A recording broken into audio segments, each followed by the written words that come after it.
இந்த வீடியோவில் ஸ்ட்ரோக் பற்றி பார்க்கலாங்க. ஸ்ட்ரோக், ஹெமிப்ளீஜியா, ஹெமிபேரசிஸ் அது பற்றி.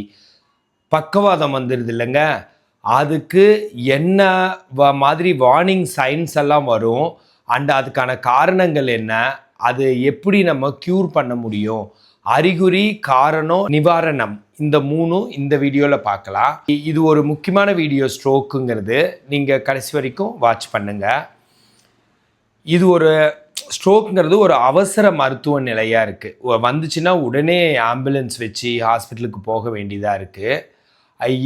எதனாலன்னு கேட்டால், ஸ்ட்ரோக்குங்கிறது இப்படி இருந்தாலும் இதுக்காக நீங்கள் பயந்துட வேணாம்.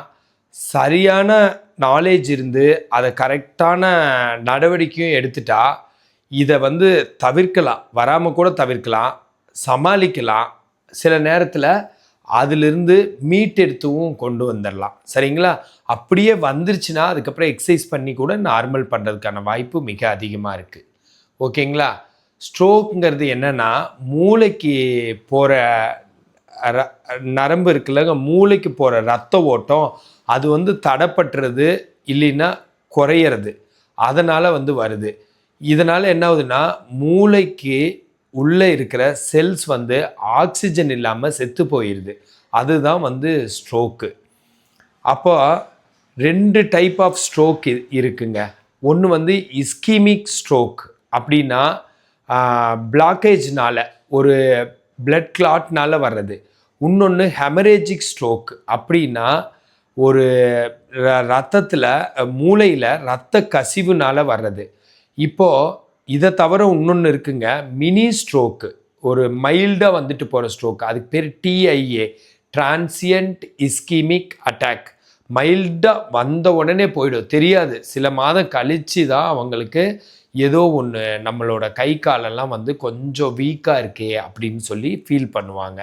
அந்த மாதிரி தெரிய ஆரம்பிக்கும். சரிங்களா? ஸோ இது பெரிய ஸ்ட்ரோக்குக்கு முன்னாடி ஏற்படுற எச்சரிக்கைன்னு வச்சுக்கோங்களேன். TIA சின்ன ஸ்ட்ரோக் பெரிய ஸ்ட்ரோக்கு முன்னாடி ஏற்படுற எச்சரிக்கை. இப்போது ஸ்ட்ரோக்கோட வார்னிங் சைன்ஸ் என்னென்னு பார்க்கலாமா? ஃபாஸ்ட்டுங்கிற வார்த்தையை ஞாபகம் வச்சுக்கோங்க. ஃபாஸ்ட்னா வேகம், FAST. அது எப்படின்னா, F ஃபார் ஃபேஸ் ட்ரூப்பிங், மூஞ்சி ஒரு பக்கம் இப்படி வராமல் போய் கீழே சரிஞ்சிருது, கீழே விழுவுறது, அதாவது ஒரு பக்கமாக இழுத்துக்கிறது.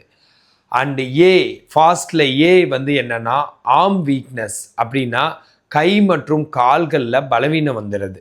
ஒரு வீக்னஸ் ஒன்று சுத்தமாக இல்லாமல் போயிடுது, இல்லைன்னா பார்ஷியலாக இல்லாமல் போயிடுது, பாதியாக.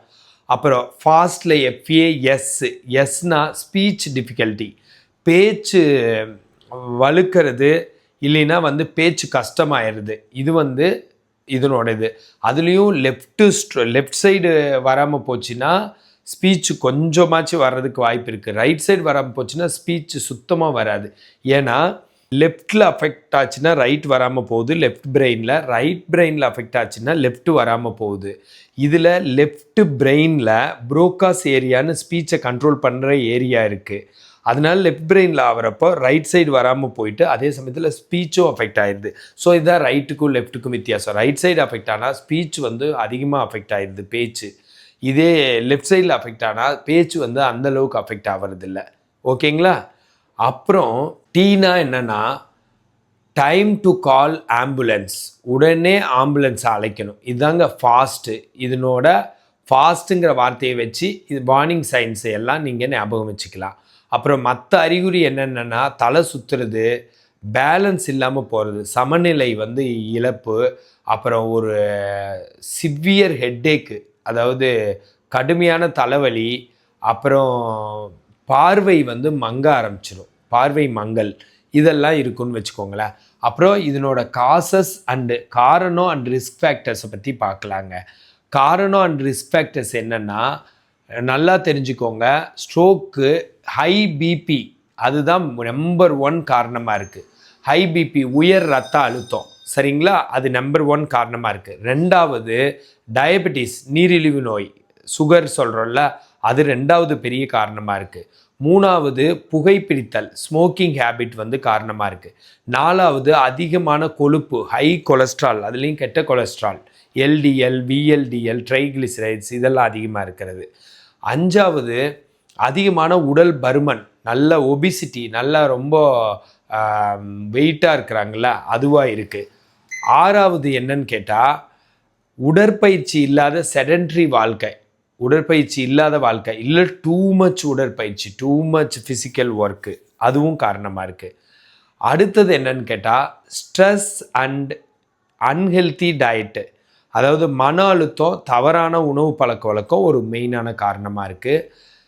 சில நேரத்தில் ஹார்மோனல் இம்பேலன்ஸு, அதாவது ஹார்மோனில் இருக்கிற குறைபாடும் வந்து காரணமாக இருக்குங்க. ஓகேங்களா? ஸோ இதை ப்ரிவெண்ட் பண்ணுறதுக்கு, இது வராமல் தடுக்கிறதுக்கான டிப்ஸை இப்போ நம்ம பார்க்கலாம். நம்மளோட இரத்த அழுத்தத்தை, பிபியை வந்து அடிக்கடி பரிசோதித்து பார்த்துக்கணும். 2வது இயற்கையான ஒரு தாவர அடிப்படையிலான பிளான்ட் பேஸ்டு ஃபுட்டெல்லாம் நல்லா எடுத்துக்கணும். சரிங்களா? அப்புறம் ஜங்க் ஃபுட் இருக்குல்ல, அதையும் உப்பு அதிகமுள்ள உணவையும் நம்ம தவிர்க்கணும். ஒவ்வொரு நாளும் குறைஞ்சபட்சம் ஒரு கொஞ்சமாச்சு ஒரு டீப் ப்ரீத்திங் எக்ஸசைஸ், மெடிடேஷன், இந்த மாதிரி ஒரு லைட் எக்ஸசைசஸோ இல்லை லைட் மூமெண்ட்ஸோ நம்ம உடம்புக்கு வச்சுருக்கணும். சரிங்களா? அப்புறம் ஆழமான மூச்சு பயிற்சி, தியானம், லாஃபிங் தெரப்பி, சிரிப்பு பயிற்சி இதெல்லாம் வந்து செய்யணும். அப்புறம் நல்ல உறவு முறை, சரிங்களா, பாசம், அன்பு, மகிழ்ச்சி, தூக்கம் இதெல்லாம் வந்து ஹார்மோன் சமநிலையை கொடுக்கும். லவ், லாஃப் அண்ட் ஸ்லீப், இதெல்லாம் ஸ்லீப் வெல் இதெல்லாம் இருந்துச்சுன்னா ஹார்மோன் வந்து பேலன்ஸாக இருக்கும். அப்புறம் புகைப்பிடிக்கிறத, ஸ்மோக்கிங்கை நிறுத்துறதும் அண்டு மது, ஆல்கஹால் பயன்பாடை குறைக்கிறதும் நம்ம ப்ரிவென்ட் பண்ணுறதுக்கு ரொம்ப முக்கியமாக இருக்கும். அப்புறம் நம்மளுக்கு பிடிச்சவங்களோட கனெக்ஷனில் இருந்துகிட்டே இருக்கிறது, நம்மளுக்கு மன அமைதியை கொடுக்குறவங்களோட நம்ம பேசிட்டு பழகிட்டு இருக்கிறது நம்மளை இதிலேருந்து பாதுகாக்கும். Stay connected with people who give you piece. சரிங்களா? அதுக்கப்புறம் ஸ்ட்ரோக்குக்கு வந்ததுக்கப்புறம் எப்படி ஹீல் ஆகலாம், எப்படி சரி பண்ணலான்னு பார்க்கலாம். ஃபிசியோதெரப்பி தாங்க இதுக்கு ரொம்ப மெயினாக இருக்குது. Physiotherapy treatment to strength muscles, ஒரு ஃபிசியோதெரப்பி எக்ஸசைஸ் மூலம், உடற்பயிற்சி மூலம் தசையை கொஞ்சம் கொஞ்சமாக வந்து உறுதிப்படுத்தணும். அது ஒன்றா. அப்புறம் ஸ்பீச் தெரப்பி எடுத்துக்கிட்டு அந்த வாய் வராமல் இருந்ததை, சொற்களை எல்லாம் மீண்டும் பழகிக்கலாம். அப்புறம் ஆக்குபேஷனல் தெரப்பி எடுத்துக்கிட்டு நம்ம என்ன பண்ணலான்னா டெய்லி லைஃப்பை மேனேஜ் பண்ணுறதுக்கு யூஸ்ஃபுல்லாக இருக்கலாம். அது தவிர அன்பான பாசமான சூழ்நிலை ரொம்ப விரைவாக வந்து நலமடைய உதவியாக இருக்கும். அது தவிர நம்மளோட மூளை சற்று நேரம் எடுத்துக்கிட்டு, கொஞ்சம் நேரம் எடுத்துக்கிட்டு ரீஒயர் ஆயிரும், அதாவது தானாகவே மாற்றம் ஏற்படுத்தி கொள்ளும். அது தானாக. இதனால் வந்து இதை வந்து என்னன்னு சொல்லுவாங்கன்னா நியூரோ பிளாஸ்டிசிட்டின்னு சொல்லுவாங்க. நியூரோ பிளாஸ்டிசிட்டினா என்னன்னா நம்மளோட மூளை அதுக்கு தனக்குத்தானே அதை சரி பண்ணிக்கும், ரீஒயர் பண்ணிக்கும். ஸோ நியூரோ பிளாஸ்டிசிட்டி, இதன் மூலம் அது சரியாகும். அப்புறம் இதுக்கான ஒரு கன்க்ளூஷன் என்னன்னு கேட்டிங்கன்னா, ஸ்ட்ரோக் வந்துட்டாலே வாழ்க்கை அவ்வளோதான் முடிஞ்சிருச்சு அப்படிங்கிறதெல்லாம் கிடையாது. நீங்கள் வந்து வலிமையானவங்க. சரியான உணவு, அன்பு, சிநேகிதம், அப்புறம் மன அமைதி, இதையெல்லாம் உடம்புக்கும் மனசுக்கும் நல்ல பலன் கொடுத்து இதெல்லாம் இருந்துச்சுனாவே நீங்கள் வந்து தனியாக இல்லைங்கிற அர்த்தம் ஆகுது. நிறைய பேர் இதிலேருந்து மீண்டு வந்திருக்காங்க. அதனால நீங்களும் இதிலேருந்து கண்டிப்பாக மீண்டு வர முடியும்.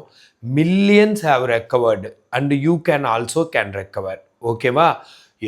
Your brain can bounce back இதிலிருந்து. சரிங்களா? அதனால் இதிலிருந்து நீங்கள் கண்டிப்பாக விடுபட்டுடலாம். இந்த வீடியோவை உங்கள் குடும்பத்தினரோட, நண்பர்களோட வந்து ஷேர் பண்ணுங்கள், பகிருங்க. விழிப்புணர்வை உருவாக்குறதுக்கு தான். அண்டு ஸ்ட்ரோக்குங்கிறது ஒரு முடிவு கிடையாது, அது ஒரு மாற்றத்தின் ஆரம்பம்தான். உங்கள் வாழ்க்கையை நீங்கள் நேசிங்க. உங்களோட மூளை சிந்தனையை நீங்கள் பாதுகாத்துக்கோங்க. ஆரோக்கியமான மனம்தான் சந்தோஷமான வாழ்க்கை. ஸோ இந்த மாதிரி ஹெல்த் டிப்ஸ் வேணுன்னா என்னை ஃபாலோ பண்ணுங்கள். ஃபிசியோதெரப்பி கன்சல்டேஷன் வேணுன்னா எனக்கு கால் பண்ணுங்கள். ஃபிசியோதெரபிஸ்ட் நல்ல ஆப்பர்ச்சுனிட்டிஸ் வேணுன்னா கால் பண்ணுங்கள். This Prakash physiotherapist.